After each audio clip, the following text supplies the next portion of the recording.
오늘 이 아침 하나님께서 주시는 말씀 열왕기상 19장 1절에서 21절 말씀, 하나님 말씀 한 절씩 교도하겠습니다. 아합이 엘리야의 무릇 행한 일과 그가 어떻게 모든 선지자를 칼로 죽인 것을 이세벨에게 고하니, 이세벨이 사자를 엘리야에게 보내어 이르되 내가 내일 이맘때에는 정녕 내 생명으로 저 사람들 중 한 사람의 생명 같게 하리라. 아니하면 신들이 내게 벌 위에 벌을 내림이 마땅하니라 한지라. 저가 이 형편을 보고 일어나 그 생명을 위하여 도망하여 유다에 속하는 브엘세바에 이르러 자기의 사환을 그곳에 머물게 하고 스스로 광야로 들어가 하룻길쯤 행하고 한 로뎀나무 아래 앉아서 죽기를 구하여 가로되 여호와여 넉넉하오니 지금 내 생명을 취하소서. 나는 내 열조보다 낫지 못하니이다 하고 로뎀나무 아래 누워 자더니 천사가 어루만지며 이르되 일어나서 먹으라 하는지라. 본즉 머리맡에 숯불에 구운 떡과 한 병 물이 있더라. 이에 먹고 마시고 다시 누웠더니 여호와의 사자가 또다시 와서 어루만지며 이르되 일어나서 먹으라. 내가 기를 이기지 못할까 하노라 하는지라. 이에 일어나 먹고 마시고 그 식물의 힘을 의지하여 40주 40야를 행하여 하나님의 산 호렙에 이르니라. 엘리야가 그곳 굴에 들어가 거기서 유하더니 여호와의 말씀이 저에게 임하여 이르시되 엘리야야 네가 어찌하여 여기 있느냐. 저가 대답하되 내가 만군의 하나님 여호와를 위하여 열심히 특심하오니 이는 이스라엘 자손이 주의 언약을 버리고 주의 단을 헐며 칼로 주의 선지자들을 죽였음이오며 오직 나만 남았거늘 저희가 내 생명을 찾아 취하려 하나이다. 여호와께서 가라사대 너는 나가서 여호와의 앞에서 산에 섰으라 하시더니 여호와께서 지나가시는데 여호와의 앞에 크고 강한 바람이 산을 가르고 바위를 부수나 바람 가운데 여호와께서 계시지 아니하며 바람 후에 지진이 있으나 지진 가운데도 여호와께서 계시지 아니하며 또 지진 후에 불이 있으나 불 가운데도 여호와께서 계시지 아니하더니 불 후에 세미한 소리가 있는지라. 엘리야가 듣고 겉옷으로 얼굴을 가리우고 나가 굴 어귀의 섬에 소리가 있어 저에게 임하여 가라사대 엘리야야 네가 어찌하여 여기 있느냐. 저가 대답하되 내가 만군의 하나님 여호와를 위하여 열심히 특심하오니 이는 이스라엘 자손이 주의 언약을 버리고 주의 단을 헐며 칼로 주의 선지자들을 죽였음이오며 오직 나만 남았거늘 저희가 내 생명을 찾아 취하려 하나이다.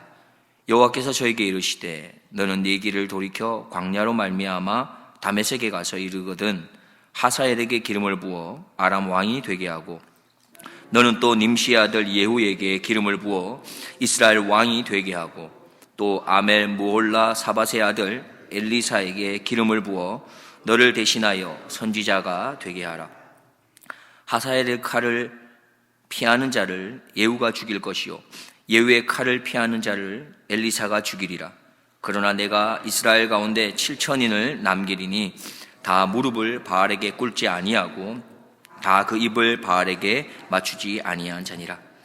엘리야가 거기서 떠나 사밧의 아들 엘리사를 만나니 저가 12결이 소를 앞세우고 밭을 가는데 자기는 12째 결이와 함께 있더라. 엘리야가 그리로 건너가서 겉옷을 그의 위에 던졌더니 저가 소를 버리고 엘리야에게로 달려가서 이르되 청컨대 나로 내 부모와 입맞추게 하소서. 그리한 후에 내가 당신을 따르리이다. 엘리야가 저에게 이르되 돌아가라. 내가 네게 어떻게 행하였느냐 하니라. 함께 보겠습니다. 엘리사가 저를 떠나 돌아가서 소 한 결이를 취하여 잡고 소의 기구를 불살라 그 고기를 삶아 백성에게 주어 먹게 하고 일어나 가서 엘리야를 좇으며 수종 들었더라. 아멘. 혹시 학창시절에 싸움을 잘한 분이 계십니까? 흔히 학창시절 때 이런 말을 하기도 합니다. 싸움을 좀 잘한다는 것을 드러내고 싶어서 내가 18대 1이라는 표현을 하죠. 내가 18대 1로 했는데 어떻게 했더라 이런 말을 합니다. 그런 말을 들으면은 상대방이 농담 삼아서 이렇게 또 말하기도 합니다. 아, 너가 그 18명 안에 속해 있었단 말이지? 그래 맞받아서 이야기하고 서로 웃어 넘기기도 하죠. 지금 무슨 말인지 이해가 좀 되시는 거죠? 그런데 지금 엘리야의 대결은 어떻습니까? 우리가 앞장에서 18장에서 살펴볼 수 있는데 무려 850대 1로 싸움을 하게 됩니다. 850대 1. 그 싸움에서 대승을 거두게 되죠. 18대 1로 싸워서 이기기만 해도 그 이야기를 할 때면 어떻습니까? 자신도 모르게 어깨가 이렇게 막 우쭐하기도 하고 조금은 자신감 넘치는 어조로 목소리에 힘이 들어가서 그렇게 이야기하지 않겠습니까? 하물며 850대 1의 싸움에서 대승을 거둔 엘리야의 마음은 어떠했겠습니까? 어깨를 우쭐할 만한 그런 선지자는 아니었더라도 적어도 이 일을 통해서 이스라엘 백성의 마음은 하나님께로 좀 돌아오지 않을까, 이런 기대를 가지지 않았겠습니까? 이 일을 통해서 우상을 섬기던 이방인들이 이제는 하나님이 어떤 분인지 좀 알지 않을까, 그래서 하나님 앞에 좀 두려워 떨지 않을까, 그런 생각을 했을 겁니다. 그런데 오늘 본문에 보면 전혀 예상하지 못한 일들이 전개되고 있습니다. 850대 1의 싸움에서 대승을 거둔 이 상황 가운데 정말 예상치도 못한 일이 일어납니다. 엘리야 선지자도 예상하지 못한 일이며 앞서 있는 본문, 즉 갈멜산의 대결을 접하게 되는 바로 독자들도 전혀 예상하지 못한 일이 전개되고 있습니다. 아합 왕은 갈멜산의 대결이 있은 후에 자신이 보고 경험한 것을 그대로 그의 아내 이세벨에게 말하게 됩니다. 그때 이세벨의 반응이 어떠합니까? 본문 1절과 2절을 보면은 이세벨은 아합을 통해 갈멜산 대결을 듣고 나서 엘리야를 죽이겠다고 작정하게 됩니다. 이세벨이 어떤 사람입니까? 그는 열렬한 바알 숭배자이죠. 그의 입장에서 본다면 그동안 이스라엘에 자신이 퍼뜨려 놓았던 이 바알 숭배가 엘리야 때문에 큰 타격을 입게 된 것 아닙니까? 더군다나 자기가 후원했던 선지자들이 엘리야의 칼에 다 죽게 된 것에 분명히 격분했을 것입니다. 그래서 엘리야를 죽이겠다고 경고장을 냈던 것이죠. 그런데 반대로 이렇게 생각해 볼 수도 있습니다.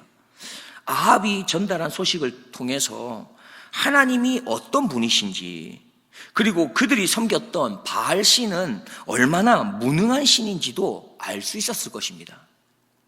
그러나 이세벨은 그저 자기가 하는 일에 방해하는 엘리야가 못마땅할 뿐입니다.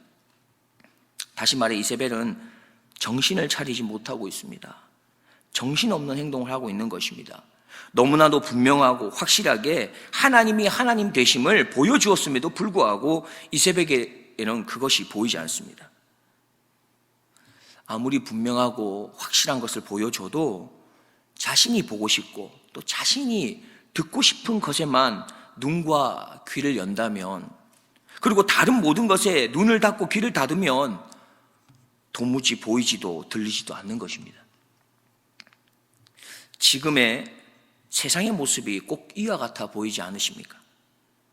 자신의 욕심만을 앞세우고 자기가 하고 싶은 것, 자기가 속해 있는 공동체, 자기 나라, 자기 가족, 자기만 향해서 눈을 열고 귀를 열지 내 옆에 있는 다른 사람은 안중에도 없는 것 같습니다. 이세벨이 이렇게 정신을 차리지 못하고 자기 욕심대로 그렇게 천방지축으로 엘리야를 죽이겠다고 달려들자 엘리야는 이 소식을 듣고는 두려움에 사로잡혀 생명의 위협을 느끼고는 멀리 있는 브엘세바로 도망하게 됩니다.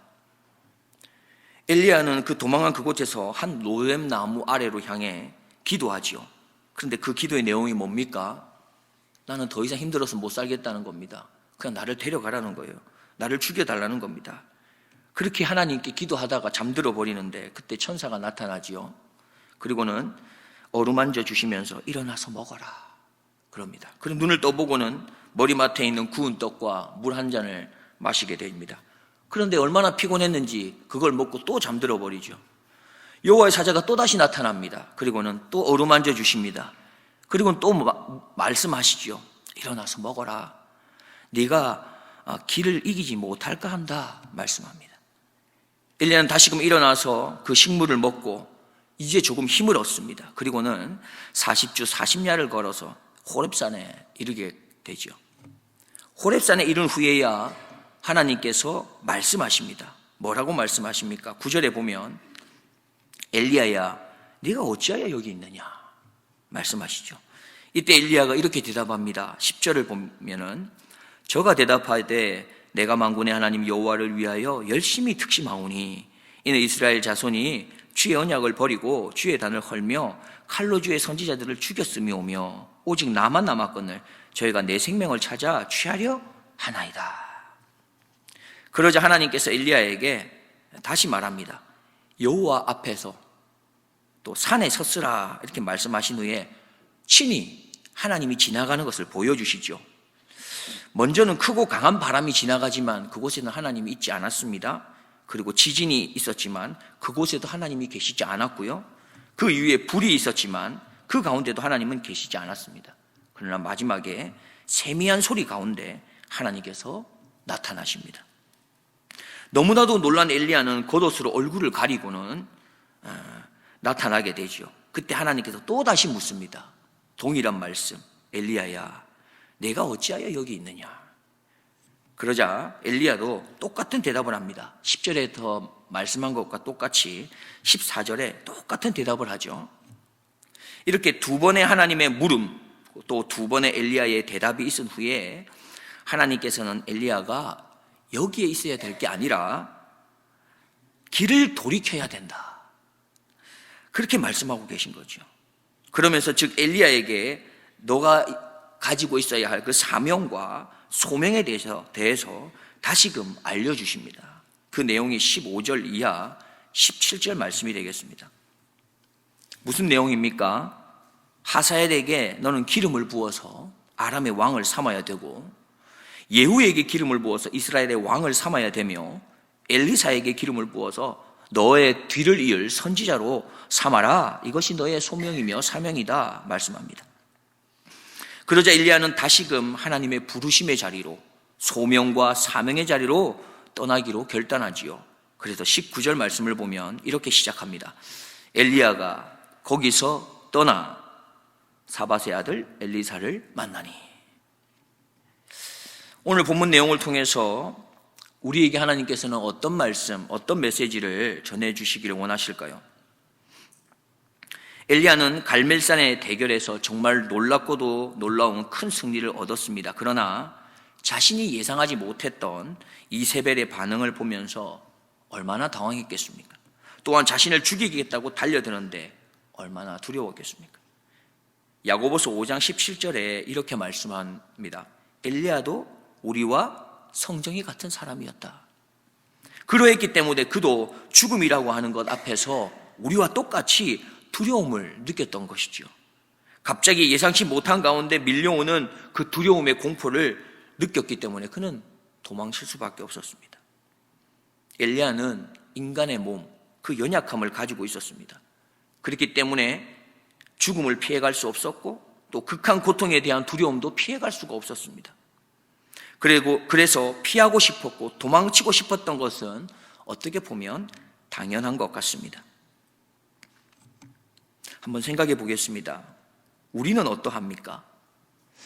우리는 마땅히 걸어가야 할 그리스도인으로서 성도로서의 걸음을 우리가 몰라서가 아니라 우리가 잘 알고 있음에도 불구하고 우리는 어떻습니까? 우리는 혹 더 많이 피하고 있지는 않습니까? 도망하고 있지는 않습니까? 우리가 우리의 연약함 때문에 때로는 성도의 자리, 그리스도인의 자리를 피하기도 하고 도망치기도 할 것입니다. 그러나 우리가 결단코 놓치지 말아야 할 것이 여기에 있습니다. 때로 우리가 피하기도 하고 도망하기도 하겠지만 결단코 포기하지 말아야 할 것이 있습니다. 우리가 스스로 그리스도인으로서 합당하지 못한 모습 때문에 그래서 내 모든 것이 무너지는 것 같고 더 이상의 힘을 내지 못할 것 같은, 그래서 엘리야처럼 하나님 차라리 나를 죽여주십시오 라고 하는 그런 경우에 있다 할지라도 이것만큼은 놓치지 말아야 할 것이 있습니다. 그것이 무엇입니까? 바로 하나님 앞에 있는 겁니다. 기도하는 것이죠. 하나님 앞에서 기도하는 것만큼은 포기해서 아니 되는 것입니다. 엘리야는 도망을 갔지만 그는 결국 로뎀나무 아래에 가서 하나님 앞에 기도했던 것입니다. 그는 자신이 이제 더 이상의 기력이 없으니 죽여달라는 투정을 하고 있지만 결국 그것 또한 그 투정도 끝까지 하나님 앞에서 있었던 것을 우리는 잊지 말아야 하겠습니다. 그렇게 했더니 하나님께서 어떻게 엘리야를 인도하고 있습니까? 먼저는 음식으로 먹이시면서 위로해 주십니다. 그리고는 아무 말도 하지 않으십니다. 너는 왜 그렇게 약해 빠져서 도망을 갔냐? 이렇게 말하지 않습니다. 여자가 큰 소리 한 번 한 것에 뭘 그렇게 놀라서 이 멀리까지 와가지고는 겨우 한다고 하는 말이 내 생명을 거두어 달라니 그런 나약한 말을 어떻게 하느냐, 이렇게 말할 법도 하지만 그렇게 말씀하지 않았습니다. 그저 지쳐있는 엘리야를 불쌍히 여기고 긍휼히 여기시면서 먹을 것을 주시지요. 그것도 2번씩이나 주셨습니다. 2번이나 주셨다는 것은 아마도 엘리야가 몸도 추스리고 마음도 추스리고 생각도 추스릴 수 있을 때까지 또 기다리고 또 계속해서 떡과 물을 공급하시면서 그렇게 힘과 위로가 되어 주셨다는 것을 의미하는 것일 겁니다.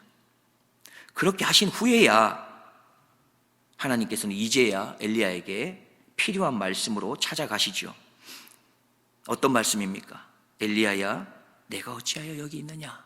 이 말씀으로 찾아가십니다. 이것에는 2가지 의미가 있어 보입니다. 첫 번째 의미는 너가 있을 곳이 여기가 아니다라고 하는 의미를 담고 있어요. 엘리야야, 네가 어찌하여 여기 있느냐? 네가 있을 곳은 이곳이 아니야. 이런 의미를 담고 있죠. 또 한 가지의 의미는 너가 여기에 있는 이유가 도대체 무엇이냐? 그 이유를 나에게 한번 이야기해 봐라. 엘리야야, 네가 어찌하여 여기 있는 거야? 왜 여기 있는 거야? 어떤 이유인 거야? 네 지금 상태가 어떠한 거야? 한번 말해봐 라는 의미가 있습니다. 엘리야는 네가 어찌하여 여기 있느냐라고 한 하나님 말씀을 들었을 때에 하나님, 왜 내가 여기 있는 줄 한번 들어보십시오 라는 심정으로 자신의 속에 있는 하고 싶은 말들을 쏟아냅니다. 10절에서도 쏟아내지요. 또 14절에서도 똑같은 말을 그렇게 쏟아냅니다. 이것을 한마디로 하면 이런 것이지요. 하나님, 한번 들어보십시오. 내가 하나님 때문에 열심을 냈지 않습니까? 열심히 특심으로 순종했지 않습니까? 그런데 하나님의 백성들은 듣지도 않고 도리어 선지자들을 다 죽입니다. 결국 나 혼자 남았어요. 나 혼자 남아서 할 수 있는 게 무엇이 있단 말입니까? 나 혼자 이렇게 열심을 내본들 무슨 소용이 있단 말입니까? 라고 이야기합니다. 아마도 엘리야는 2번씩이나 누구에게도 말할 수 없었던 자신의 속에 품고 있었던 이 속상한 마음들을 하나님께 쏟아내었기 때문에 어느 정도 마음이 조금은 후련하고 시원했을지도 모르겠습니다. 하나님께서는 그렇게 엘리야의 속상한 마음까지 살펴보십니다. 그래서 그 투정이 섞여 있는 말들을 2번씩이나 들어주고 계시는 거죠. 그리고 또 한 가지 하나님께서 엘리야에게 힘을 실어주십니다. 그것은 모세에게 하나님께서 나타나 보여주셨듯이 엘리야에게도 친히 나타나 보여주십니다. 하나님께서는 세미한 소리와 함께 나타나서 보여주셨지요. 하나님께서는 능력 그리고 힘, 이러한 상징이 될 만한 것으로 나타나실 수도 있습니다. 크고 강한 바람, 지진, 불과 함께 나타나실 수 있는 것입니다. 그러나 오늘 본문에서는 그러한 것과 함께 나타나지 않으시고 세미한 소리와 함께 나타나셨습니다. 우리는 때로 착각을 할 때가 있는 것 같습니다.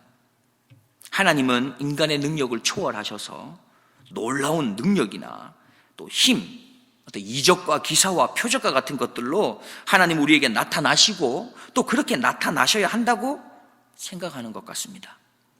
그러나 오늘 본문을 통해 하나님께서는 우리의 생각을 바꾸어야 한다 말씀합니다. 하나님께서는 세미한 음성으로 우리에게 찾아오시고 보여주시고 나타나신다고 하는 사실입니다.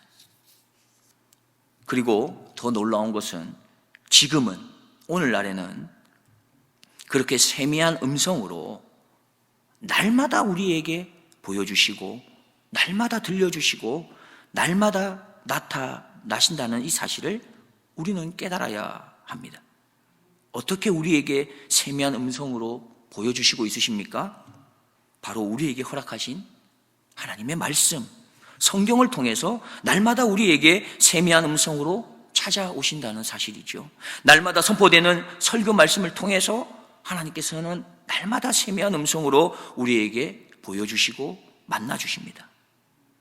이러한 놀라운 은혜가 늘 우리 가까이에 있다는 것을 우리가 알고 하나님의 세미한 음성을 통해서 나에게 허락하신 소명이 무엇인지, 나에게 주신 그 사명이 무엇인지를 다시금 회복할 수 있기를 소망합니다. 그래서 내가 있어야 할 그 소명의 자리, 그 사명의 자리로 날마다 나아가는 모든 훌루튼의 가족이 되기를 주님의 이름으로 축원드립니다.